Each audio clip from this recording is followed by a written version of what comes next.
Kol eller vad är de? Jag höll på att säga, kan vi gå med på det? Det kan jag inte tänka mig. Inte så här nära målet.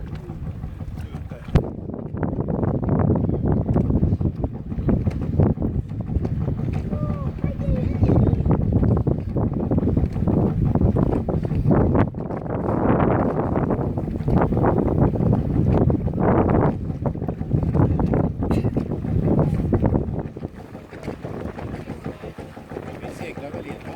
Ja, det gör vi. Självklart.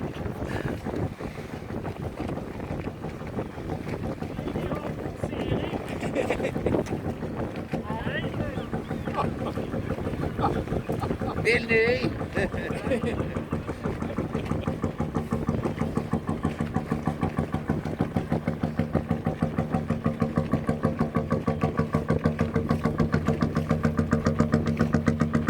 låter ju som de ska.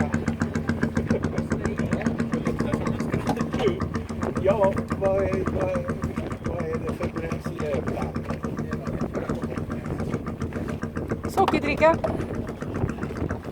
Ja, vi kanske ska slå innan den där. Ja, jag tror vi får göra det.